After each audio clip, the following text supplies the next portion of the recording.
రాష్ట్ర ముఖ్యమంత్రి అబద్ధాలలో ఆస్కారాలు వేచాను. ఇంకా పెద్ద వర్షం కూడా ఇవ్వచ్చు.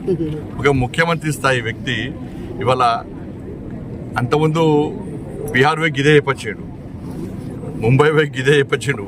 బీహార్లో అక్కడ మీడియా, మహారాష్ట్రలో అక్కడ మీడియా వాస్తవాలు ఇక్కడికి వచ్చి తెలుసుకొని పోయి ముఖ్యమంత్రి గారు చెప్పేటి అన్ని అబద్ధాలే అని చెప్పి అలా రాష్ట్రం కాబట్టి ఇవాళ 2 రాష్ట్రాల్లో ఓడిపోవడానికి రాష్ట్ర ముఖ్యమంత్రి కారణం. బీహార్లో, మహారాష్ట్రలో, హర్యానాలో కాంగ్రెస్ పార్టీ ఓడిపోవడానికి కారణం మన రాష్ట్ర ముఖ్యమంత్రి గారే. ఎందుకంటే ఈయనే స్టార్ క్యాంపెయిన్గా విన్నాడా, ఊకదప్పుడు ఉపన్యాసాలు ఇచ్చినాడా, 6 గ్యారెంటీలు అమలు చేస్తాం వచ్చి చూసుకోండి అన్నారు. అప్పుడు మేము పోయినాం.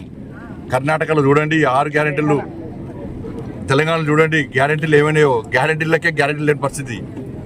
చూడండి అని చెప్పినాక ప్రజలు వాస్తవాలు గ్రహించే ఇవాళ ఎక్కడ చురుకు పెట్టాలో అక్కడ చురుకు పెట్టారు. ఇవాళ కేరళలో జరిగే కూడా అదే పరిస్థితి.